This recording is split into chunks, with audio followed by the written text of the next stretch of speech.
Right, let's get started. Hi, everyone. I am Jen Gurecki. I'm the CEO of Coalition Snow, one of the co-hosts of tonight's Backcountry Beta. So excited to have all of you here. If anyone is new to Coalition Snow, just a little recap. We're a women-owned ski and snowboard brand. Yes, we do make skis, even though we like to post photos of naked women on our Instagram. As far as I'm concerned, it's all same. So if you haven't gotten to know us, there's a number of us on the call here tonight who would love to talk to you about Coalition. Backcountry Beta is something that Catherine and I started back in those years, 10 years ago, was it, Catherine? 20? No one knows. Forever ago. Catherine works at TREW. We love TREW. And so we came together to create Backcountry Beta, which is a virtual event series that is designed to give you more insight into feeling comfortable and making good decisions in the backcountry. We always like to say that anything that we talk about here, anything that we present is absolutely not a substitute for proper avalanche training. And we encourage everyone to go out and get your Avi 1, because that's actually going to help you the most with making the best decisions. Really what we're trying to do here, we certainly are not replacing that education at all. We're here to complement it and create a space where we can have more in-depth conversations and create a community for people who are really either wanting to get into the backcountry or already in it, or just here, like wherever you're at in your journey of backcountry travel, this is the right place for you. But please go out and get that Avi 1, because that is the very best thing for you. This event, we will be having 5 sessions. This is the first one. We're always going to have it on the second Wednesday of every month? Yes. We're always going to hold this on the second Wednesday of every single month. You already all got here, so you know how to do it. But the only way to get into this event is to be in Backcountry Beta in the clubhouse and then register for the event. And that's how you show up here. We will be sharing this recording. And Ginny was kind enough to make an incredible resource that we will be posting in Backcountry Beta for all of you to access. Some of you might have seen that one thing we're doing this year is that we're doing this big giveaway where for every time you show up to this event in person, well, in person as in I see all of you here, you are entered into a drawing at the end of the season where we're going to be giving away Coalition Snow and TREW Gear gift cards. The way that you're going to enter is right now, you're going to put your name and your home mountain in the chat. That's how you enter. Then you have your entry for this event. So if everybody wants to go ahead and take a minute to say hello to everyone, put your name and your home mountain in the chat. And while you're all doing that, I am going to turn it over to Catherine. Hello, everybody. My name is Catherine, and as Jen sort of talked about a little bit, I work at TREW Gear. I am the director of operations over there.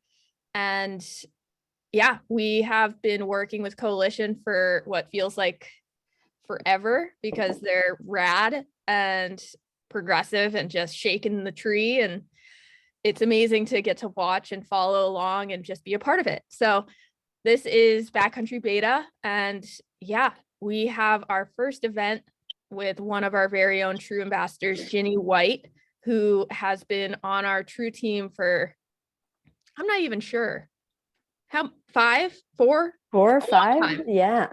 That's long, like too long to count. Since the dark ages. And yeah. She's a shredder and just an incredible human being, but also incredibly knowledgeable in all things backcountry.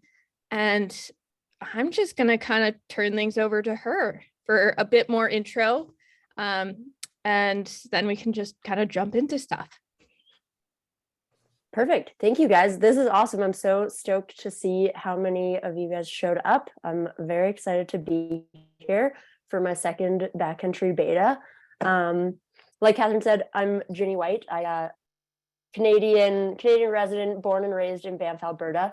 So I've been kind of skiing my whole life, and then in the last like 5-7 years, kind of got more into the avalanche industry, starting with in Canada, it's called the CAA Operations Level 1, which basically got me into tail guiding, took an 80-hour wilderness first aid course, and then have progressed from there, and now am in Operations Level 2, which is basically an avalanche forecaster, and work as a tail guide and just ski as much as possible.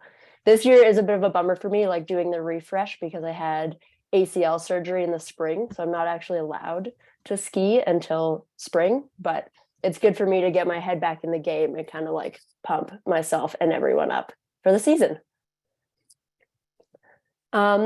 So today I'm just kind of gonna run through kind of how like my brain shift, my gear shift goes from going from like summer, spring into winter. And if anyone has any questions at any time, either speak up, interrupt, or just like pop it in the chat, and I'll answer your questions kind of on the fly. That way you guys can be a little bit more engaged. And I'm just getting over a cold as well, so if my throat is a little gravelly, that's not normal. Yeah, so I'll just kick it off here. Thank you guys all for coming. Kind of like season shift is a weird one for me, because it always kind of like, I get really, really eager in like September, and then you kind of got to wait it out, and then it all just like happens. Like up here where I live in Nelson, Canada, it was fully summer. We were like mountain biking, and then like next day, boom, snow, and people are out like ski touring and snowmobiling and like getting after it. So it's kind of an abrupt thing, and I feel like that kind of catches people off guard a lot of the time, just being like throwing the gear in the car, wanting to get out to the mountain, and then getting there and realizing like, oh, I had all this stuff I wanted to do in the spring to kind of like tune my gear up, and I didn't do it. So kind of like I'll like walk into my gear room and I'll just do like a head to toe gear check. So you start up top, helmet, goggles, super important for our like day-to-day ski activities. If you take a crash in your ski helmet, you get a dent in it or something, I know it's an expensive thing, but like replace that right away. And then they generally say like within 5 years, you should be replacing that helmet just to keep up with safety standards and all of that. So check your helmets, make sure that everything is good to go. They'll have like a little safety tag on there to let you know, and you should know when you bought it. Same with goggles. A lot of time, end of the season, I'll just like throw my goggles in a pile, not really know what's going on. Check your lenses, make sure you have spares, make sure everything is sorted, and you have a space for that in your gear kit for everything to go. And then moving down, outerwear. This is a big one for me at the end of the season. I'm just like, okay, spring's here. We're going mountain biking. I'm done. And you just like toss it. Cleaning your outerwear, actually super important for it to function properly. A lot of people are just like, oh, I don't want to wash it. It'll like wash the coating off of it. But actually washing it is what's going to keep it water repellent and keeping you dry and warm all winter long. So end of the season, or if you forget early season, make sure you're washing that outerwear with like a DWR repellent or something. Just keep it clean and tidy. Often also I'll have like snacks or like $20 in my pocket the next year. Then I'm just like, oh, bonus. Moving down. So boots, this is a big one for me every season. You kind of want to make sure that everything is fitting well. A lot of times we're kind of just like leaving our boots for the end of the season. Tidy them out. If you have pinholes, make sure they're clean and tidy. Make sure they fit right. It's a good time. Early season, you can take those boots into your local ski shop to a like professional boot fitter and get them tweaked out. This is like one of the most important things I find in terms of like performance and like comfort. Having a good fitting boot, super important. Yeah. And those ones are hard. Like I feel like every year I'm refitting my boots and being like, oh, wow, I didn't know they could be comfier, but they can always fit better. I promise. Skis and bindings. This is another thing I'm super chronic for, kind of like outerwear, is like you just throw it in the corner and you're like, oh, it'll be ready for next year. As super quick, easy, whether you have like a wax kit and an iron at home or not. You can either do it at home. There's tons of good videos online for you to be able to do it yourself, or take it into your local ski shop again and just get a quick tune and wax, and you'll have a way better time on day one than you will if you don't do that otherwise. And then moving into some backcountry specific stuff, this is where you want to like really go over your kit, because this is the stuff that we don't use that often throughout the season.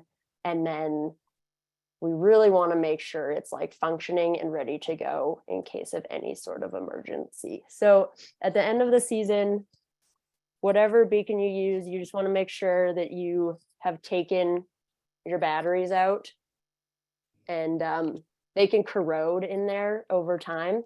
And so if you leave them in the summer, sometimes it'll corrode, and this is a very expensive piece of equipment to let break that way. So if you have done that, also super important to check that when you get to the trailhead, you have put new batteries in your beacon, because not super fun to get out to the trailhead and realize that you don't have batteries in your beacon. This is another one too. A lot of people, it's another very expensive piece of equipment, but everyone should have a functioning 3 antenna avalanche transceiver. This is like standard now, and that just will help you locate or be located on every sort of plane that you could possibly be buried at. So 3 antenna, check yours. They often have updates every season. So like the one that I use, it actually has like a beacon to beacon update, which you can Google, and you can update basically like your phone. It will like Bluetooth update to your other friends' beacons if you have the same one. So look into whatever sort of beacon you have. Often they will have software updates that you'll need to accomplish before the season so that everything is working in order. And then probe. You want to make sure that your probe hasn't deteriorated in any way. A lot of the times they have a little casing over your cable basically that protects it from getting caught, and a lot of the time that will degrade over time and split. And basically when you go to like throw your probe out, it'll like catch, or it'll like come apart in the snow. So you just want to do like a thorough overview of every segment of your probe and make sure that it hasn't broken in any way. So like this one has like frayed edges. I don't know if you guys see that very well, but it's like not great. Frayed edges. This one I use for practice. This one I like keep at home, use, and I bought a new one and keep a good one in my backpack. You also want to make sure that your probe is long enough. A lot of us, like in Canada or the Pacific Northwest, we have really, really deep snowpacks, and a lot of times there's like 190 centimeter probes out there, 2 meters. Not really going to cut it in any sort of like real situation. So check your probe length. I use a 320 to 340 centimeter probe, and that will just make sure that you have as much reach as possible in our deep snowpack climates. So especially I saw someone from Japan there, you definitely want to make sure you have a long probe because you guys get insane amounts of snow. Ginny, before you jump on, it looks like the chat's been having a little conversation about batteries and beacons, which is super awesome. It's a great topic. And Dana just asked, what difference do the alkaline batteries make as opposed to other battery types? Yeah, tech-wise, I don't fully know what the difference is, but you want to be, I'm very much sure that you want to be using alkaline and not lithium batteries. It's something to do with the recharge with the lithium batteries, that you won't get an accurate reading of your battery charge with the lithium. And so they recommend alkaline. Thank you, Sienna, for pointing that out, because that's super important also. So check your types of batteries as well, because it's not that fun if you get your beacon and you're like, no, I'm at 100%, and then you pull it out 5 seconds later and it's at 30%. I have a question for you, Ginny. Yeah. I know a lot of people purchase used gear because that's Mhm. just so much easier way to, like, more affordable way to get into the backcountry. If you're purchasing an older beacon, and like, what if there's not a software update, or like, what are some of the things that you should look for if you're purchasing used avalanche gear, particularly around, I mean, I think you've explained it well with the probe, but what Mhm. about with a beacon? What would you look for? The beacon, basically at this point in time, you just want to be making sure that it is a 3 antenna beacon. There's a lot of people out there selling what seem to be like good tech beacons that will only have 2 antennas. And that's pretty much like a thing of the past now in terms of avalanche safety gear. So before you buy any used avalanche transceiver, just Google it, look it up, make sure that it is relevant and has 3 antennas, and then look up if you can update it, because if someone's selling it, likely it hasn't been updated in a while. Or, I mean, reasons why people are selling a beacon is kind of, you never really know in that case. So just, yeah, trust your sources on those ones and do your research before buying used. There's a lot of things that are really good to buy used. This one maybe not the best thing to buy used, just because you don't know its history, and some people aren't super careful with them. So yeah, just know your sources and do a little bit of research into what beacon you're buying. And especially recently with all of the recalls, a lot of people were selling beacons that were in the process of being recalled. So we don't want to do that. Just watch your sources on that one. Yeah, Liz has a super good point, which I'm going to get to when we talk a little bit more about training. But same as like keeping your old probes for practice, you can use those 2 antenna probes. I have like 3 old beacons that I use for practice, and I'll just bury them in the yard, and those are my practice beacons. So right on. Okay. Shovel, same thing as your probe. You just want to make sure that all of the attachment points work, that if you get into any sort of situation, you're going to have a functioning shovel. A lot of them you find will the little like sticky tabs. Let's see here. Like the tabs will get stuck in or out. Just make sure that your handle can go into your shovel so that it functions well. Okay, next thing in my pack is my first aid kit. There's certain things in our first aid kits that we end up using a lot more than others, like Band-Aids, moleskin, Advil, pretty much like my top 3. So just check over your first aid kits and make sure that anything you used last year or anything that got taken out, if you had an emergency, that you're checking over that whole system and making sure that you have everything you need. Like, you don't need a lot, basically just like gauze, Band-Aids, heat packs. These rescue blankets, they're tiny, they're silver, do a huge amount of work in keeping people warm.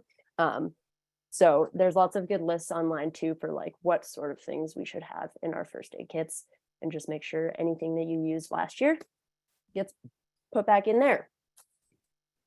Same thing, I always keep a repair kit in my backpack, and there's certain things in there that get used, mainly batteries. So make sure you check anything in your repair kit, like headlamp, is it charged? Does it have batteries? Did I use all my hand warmers? How many zip ties do I have left? Do I have ski straps still? Stuff like that, and make sure that anything you have used just gets replenished. Like me, I need more zip ties because last year I had friends break bindings all the time, and you gotta ski strap and zip tie and just make it work to get out of there. And make sure you know your own gear too. Like, everyone's repair kit should be dependent on their gear. If you have certain tools or certain things that you know work for your gear, then make sure you have that on you, because you can't really rely on other people to have that sort of stuff for you if there's like a certain tool for your bindings or something like that. And Lynn's volet straps, totally life-saving. You can make anything out of a handful of volet straps. It's incredible. Does anyone have any other questions as of now? Yeah, the main thing is just like do a good thorough overview of all of your gear before you get going, so that you're not the one at the trailhead that's like, oh shoot, I don't have this very important piece of equipment that I had last year and I don't know where it is now. Okay, so yeah, so after that, the next thing before even like venturing out for like day one in the backcountry, practice. We get rusty. It's really hard to remember all of the things that we need to know in terms of avalanche safety, first aid, checking the weather, reading a forecast, the whole gamut of things. Like summer happens and it's great, but we forget often. So a lot of the times, like I'll take my old beacons, and you don't even need snow to do this. Like you could go in your backyard, you could go to a park. If your mountain is open, you could go up. A lot of mountains will have like a beacon training park that you can practice at.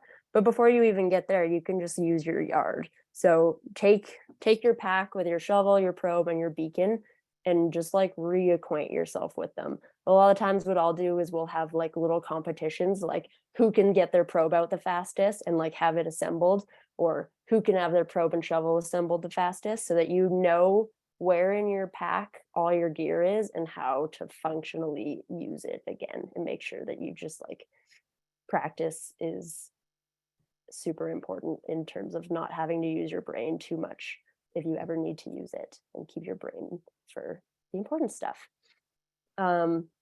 Transceiver practice. This one is great because these things they're very simple and very intuitive, but they're also, you have to know your own and kind of get reacquainted with it as well.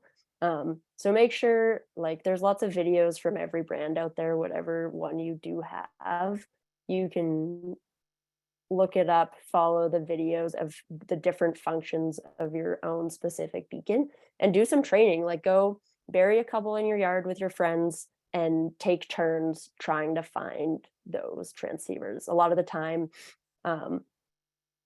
that's where we could shave a lot of time in terms of avalanche rescue, is being very efficient on our search. The slowest thing is always going to be the shoveling, and there's not much you can do about that. So if you can shave time off of any other part, whether it be using your beacon or probing, then it's great to have that in your back pocket. Yeah, and so if your ski hill is open, head up and ask if they have a beacon training park.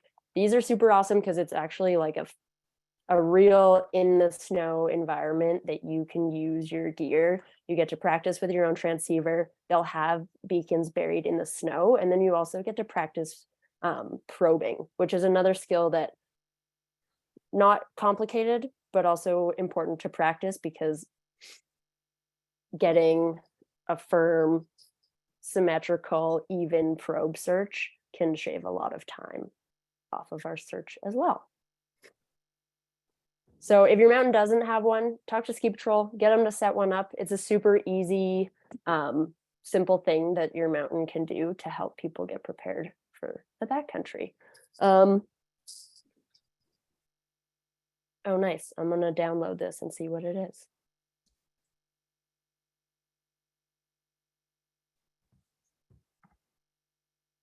And then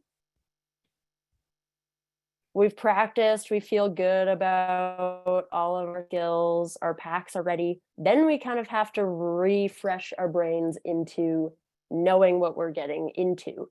So for me, in the brain side of things is often the hardest, because you got to fully shift, literally like shift into winter, and remember all of the things, whether it's just like remembering your gloves when you leave the house or giving yourself enough time to scrape the snow off the car. All of these things just take time. Oh, this is awesome. That's a very good resource. Thank you, Sienna, for that. Even just for ourselves when we leave the house, to remember all of our things head to toe.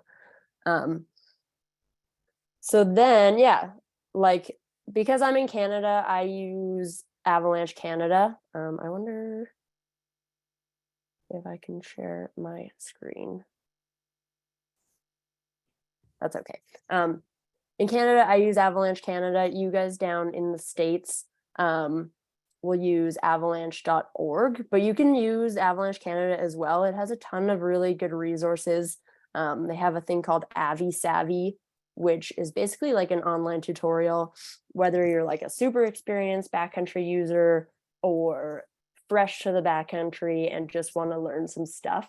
There's a bunch of online courses that you can take that'll bring you through everything from like what an avalanche is, how to read an avalanche forecast, and like a bunch of different resources that you can use to get yourself ready for the winter. So first thing is like Jen said, do your Avi one in the States. Up in Canada, it's called the Avalanche Skills Training. And there's level 1 and 2, and both are incredible resources. That's kind of like my baseline in terms of getting out into the backcountry, is to just have those. And then, yeah, check those resources that you have. There's tons of videos that will remind you how your beacons work, and stuff like that, to keep you up to date. And then from there, a lot of the time, this time of year, there isn't an avalanche forecast being made yet. So I know in Canada, ours gets started on November 24th or 25th, which is a couple weeks away. And there's already tons of people out in the backcountry getting after it. And that's where you just have to be a little bit more reliant on yourself. And that's where checking the weather comes in. So the resource that Jen and I have for you guys at the end will have a bunch of links to different weather. Avalanche.ca again has a really, really good mountain weather forecast that if you live in the Pacific Northwest, it kind of hits onto you guys as well. But that's something that, dependent on where you are, ask either your ski patrol or like locals or friends, and just ask them what sort of weather resources they use, because that's going to be a super good information source to get you out the door. Yeah, so it's like I try to intentionally set actions for myself every day in the fall to get myself into the mindset. So I'll wake up, I'll have my coffee, and I'll check the weather and the avalanche bulletin that day so that I have an idea of what's going on, whether I'm going to go out skiing that day or not. It just kind of gets you set so that you have a habit of checking these resources and then knowing the trends. It's awesome for us to know what's happened early season and in the weeks coming up to when we're going to get out in the backcountry, to know what sort of weather has happened and then what sort of weather is coming for the days that we want to get out.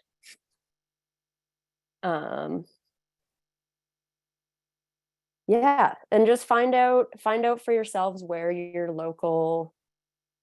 when your local avalanche forecast will start, because those are super important in terms of actually having a professional based resource to look at before you get going. Does anyone have any questions?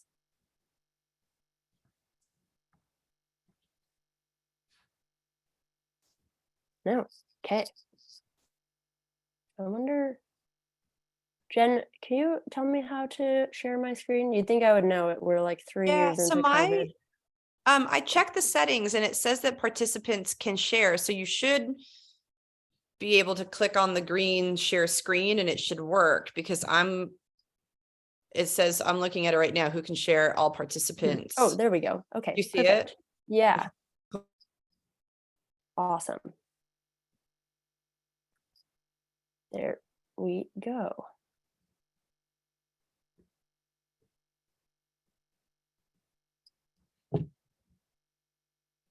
Yeah, so this is avalanche.ca. This is kind of like my mainstay of getting information during preseason and during the season.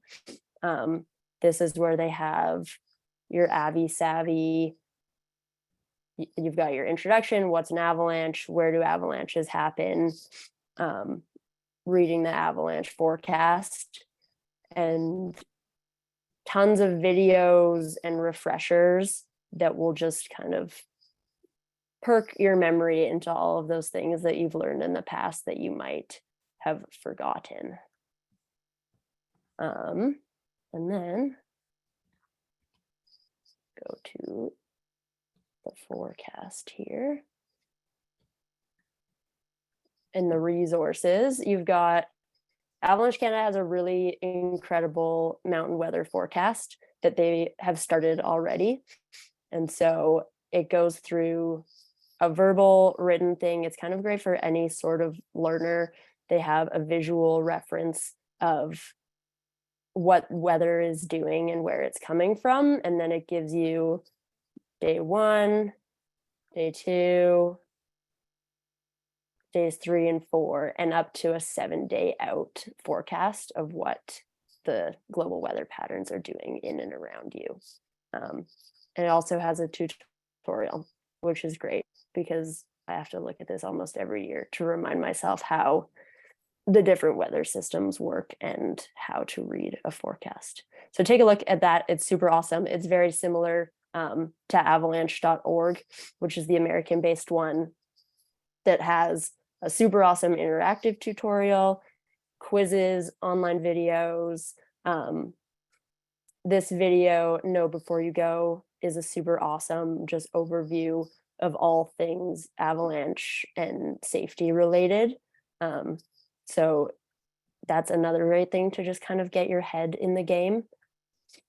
And then weather.gov will have your local, this one is Anchorage because they're actually doing avalanche forecast right now. But it will have your local weather. So just become acquainted with that. A lot of places will have, if you're uncertain with sort of like the whole weather side of thing, there's lots of courses out there. The Canadian Avalanche Association does an intro to weather that's very specific to avalanche forecasting and planning and backcountry skiing and snowboarding specifically. And then in the States, I'm sure there's lots of other courses you can take that will kind of get you sorted in terms of weather, because it's one of those complicated things that we think we understand and it's easy for someone to tell us, but it's nice to actually have a baseline understanding of what that all means in terms of avalanches, because weather is one thing and then the influence that weather has on avalanches is a totally other things.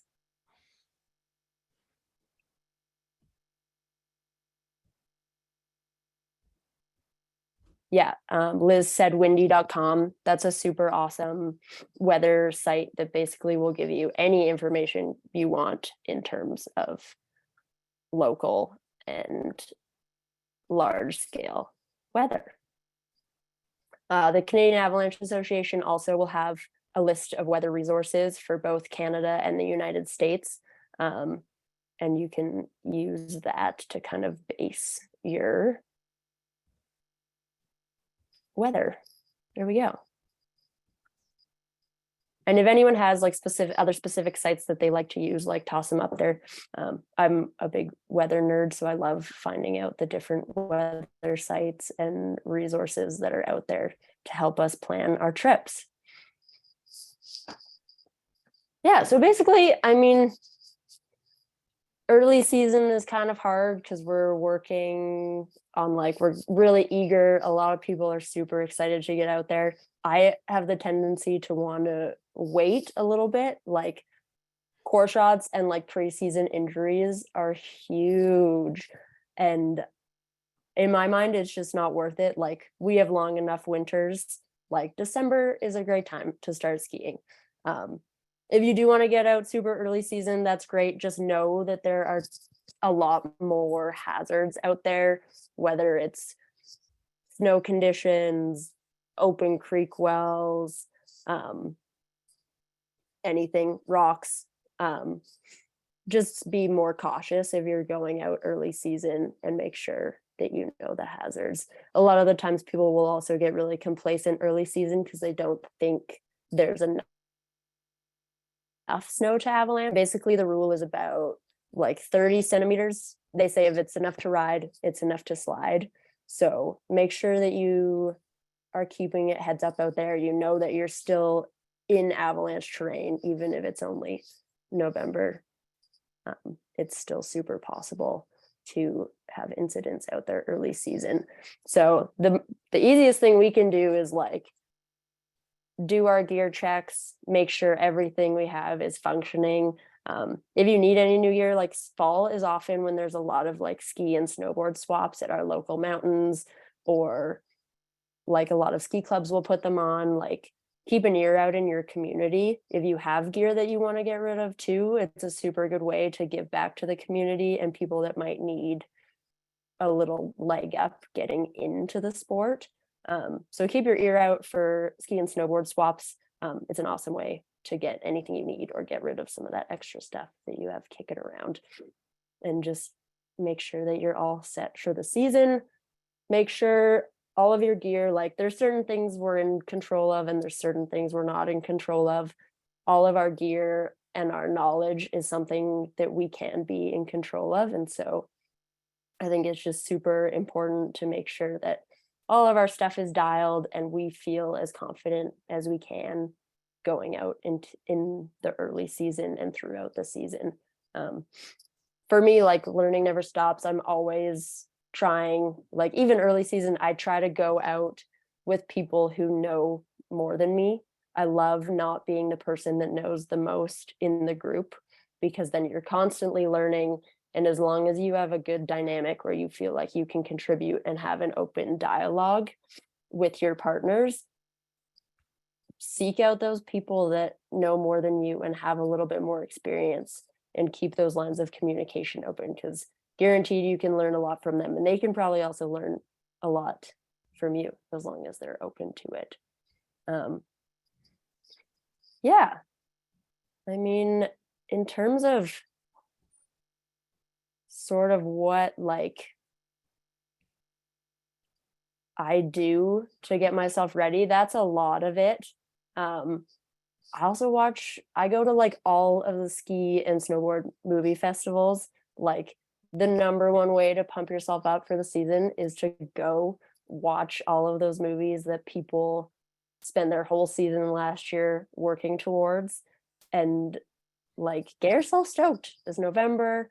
It's it's almost ski season and the time is now. You might as well refresh. A lot of the ski and snowboard festivals will also have information sessions like this, where they'll have a speaker who will pick a topic, and then you get to relearn and refresh and kind of set yourself up for success for the season.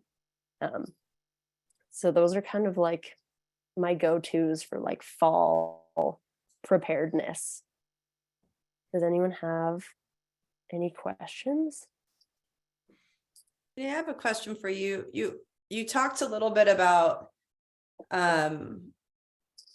maybe not going out so early, or just some of the mental things, but mentally, what are you doing to get back in the game? Because it's been a long time since we've thought about all the things that we really should be thinking about. So are there certain things that you do, and maybe not you because you're so experienced, but maybe people who don't sort of live and breathe this, what are some of the mental checks we should be doing before we go out? Like what, just, things we should be thinking about it, like even before we get to the trailhead, above and beyond the gear and all the things you've gone over?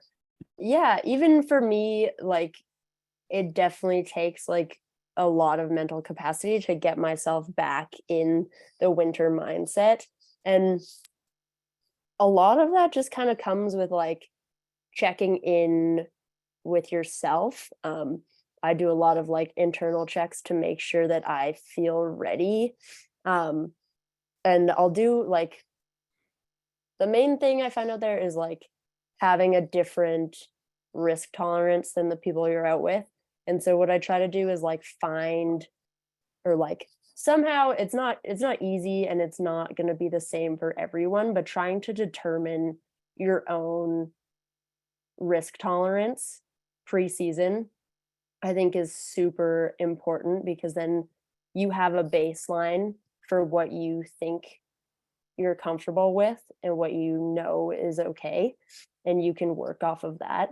So a lot of it is mental for me. And I also start like early season, I don't plan big objectives. I don't really plan anything. It's like I take the days that come when the weather is good and the snow is good and I have a good group of people. Those are the days I go for it. But I try not to have any major goals, because I feel like mentally we can kind of get like sucked in.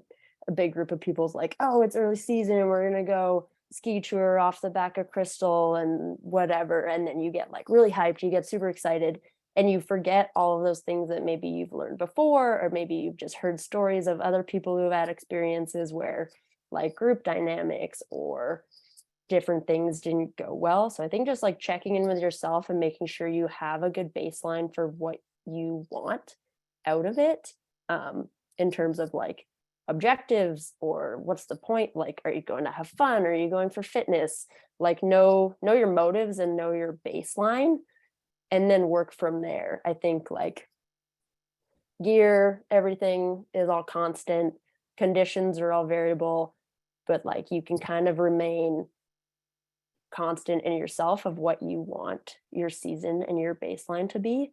And so it's just like constantly checking in and like start slow. You don't have to go do the craziest thing on day one or even on day 100. Like it all just is like, I think just going with the weather and the conditions and letting that drive things, versus like early season hype and getting a little bit carried away.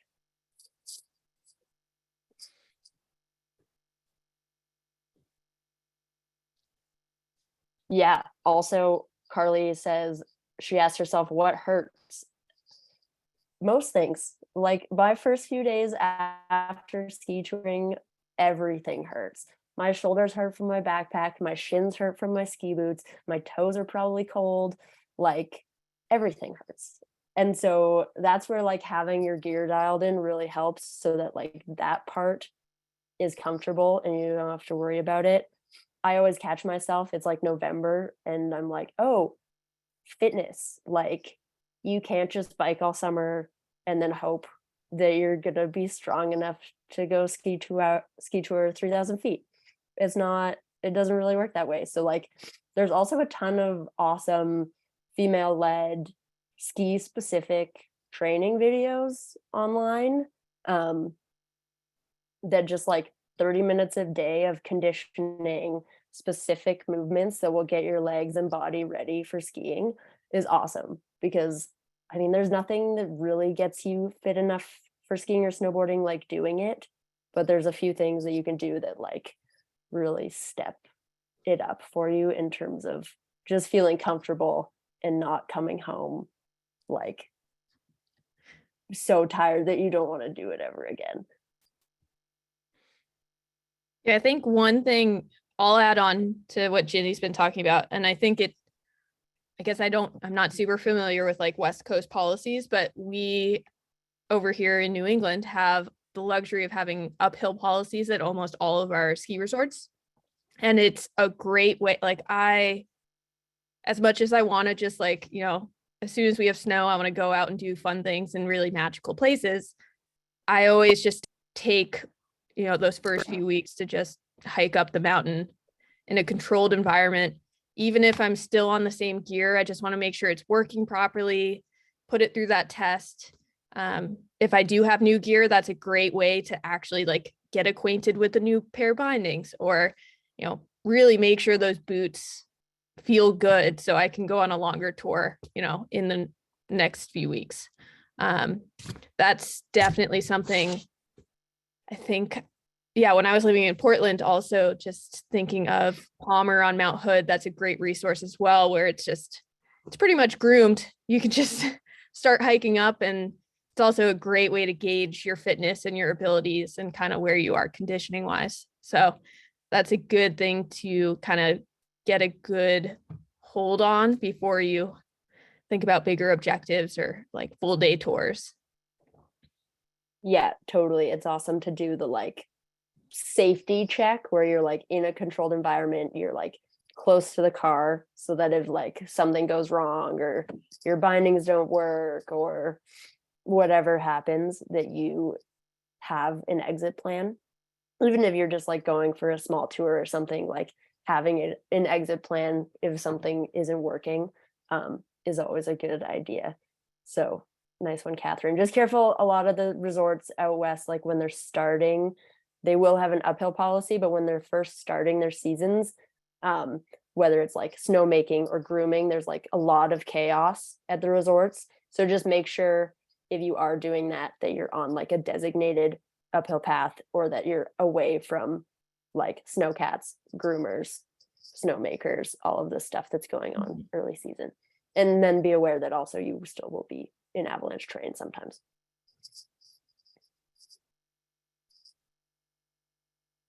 Yeah, and then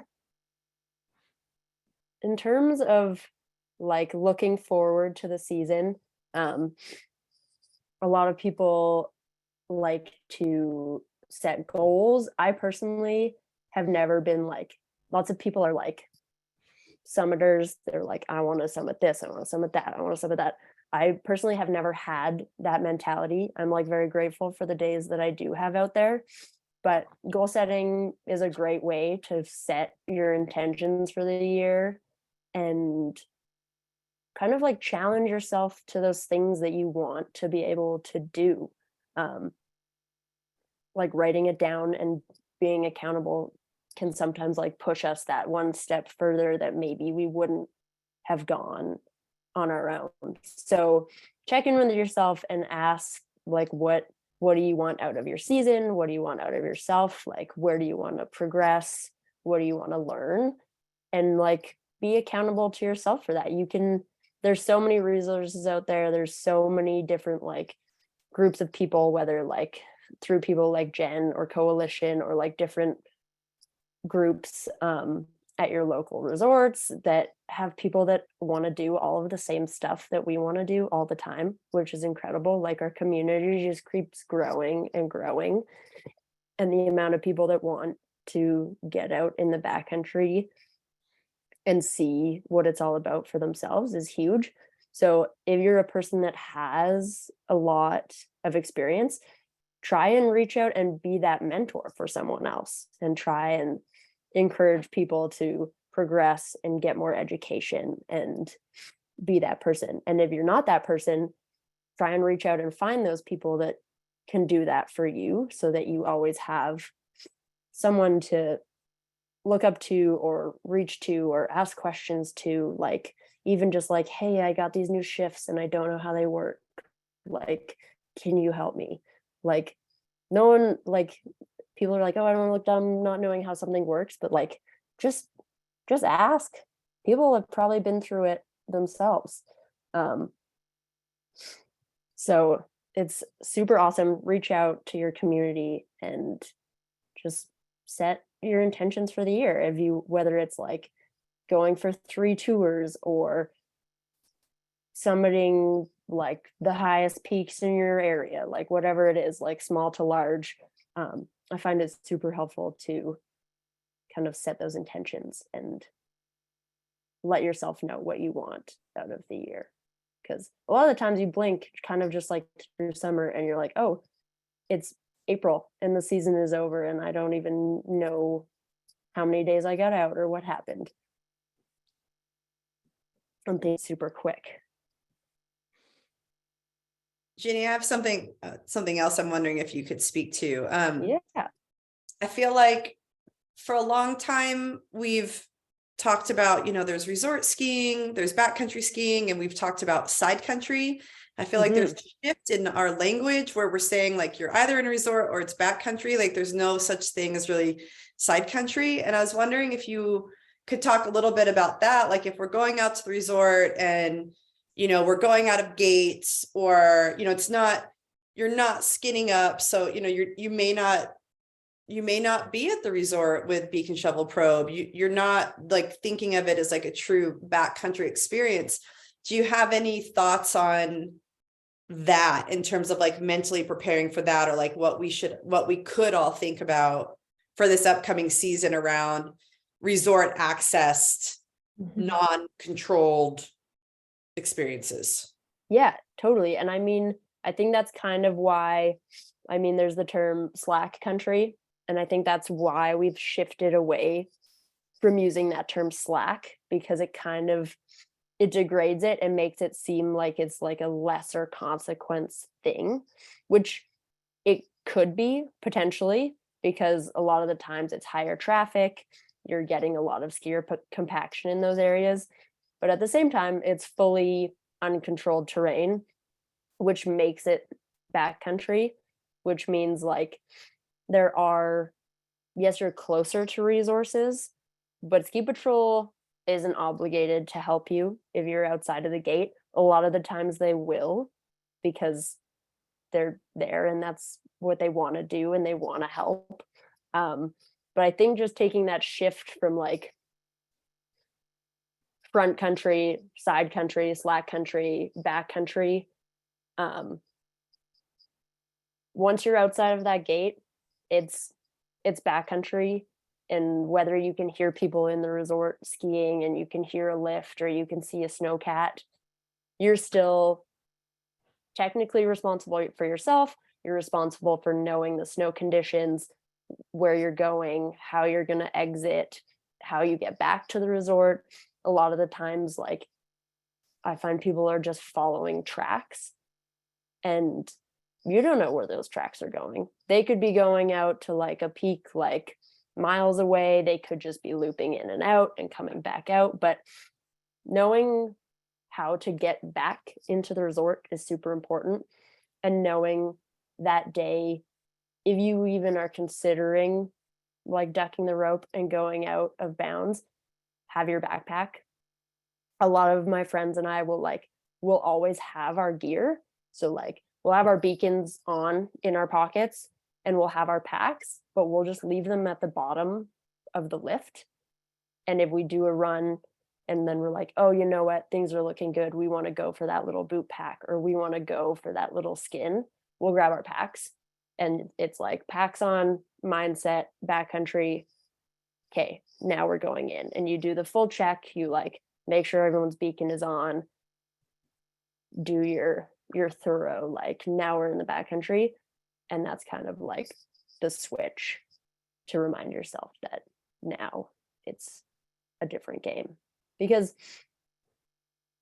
there are a lot of factors that can catch us out in making it seem like it's of lesser consequence, which is possible. Like there is help. You might have cell service, you might have all of these things like right there and tons of people around to kind of dissuade you from thinking that you're fully in another realm. But I think it's important to just like be prepared. If you live at a mountain that has like really good access to backcountry, bring your packs. If you don't use them, not a big deal. Leave them at the bottom. But having them is so much better than getting there, wanting to do it, and then being tempted because it's right there and then not having all your gear with you. And even just skiing with a beacon at the ski hill.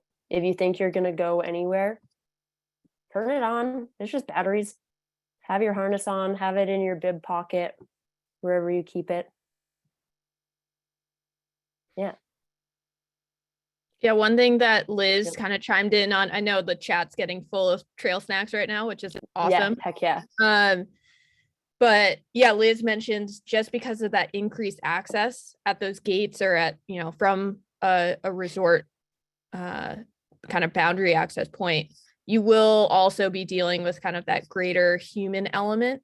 So just knowing if you're seeing a ton of people going through the gate, maybe wait or just take that into mind.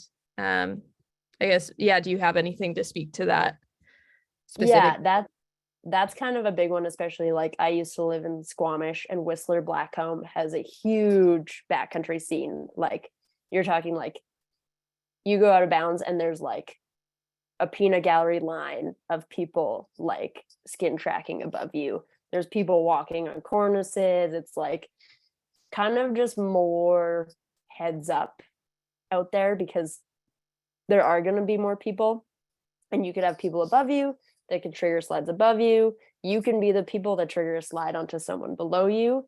And so you just have to be more aware of the people around you. And that, yes, maybe they don't have as much education or as much knowledge or the right equipment. And knowing that then if you are in that situation, you might have to respond to an incident and being prepared for that.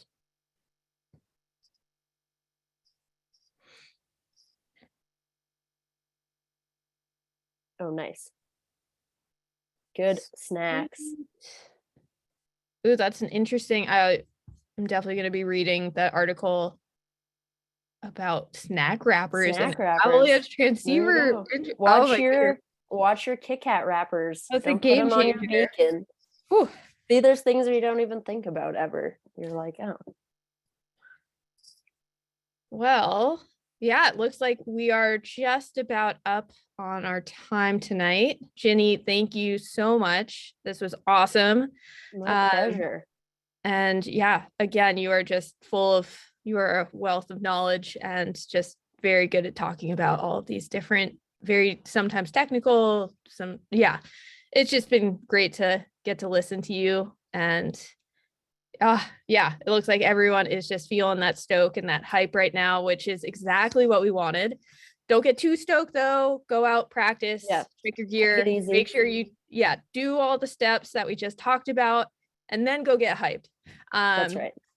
And watch some awesome movies out there and films. And there's so many awesome movies like Nexus and Approach. I don't know. There's just so many.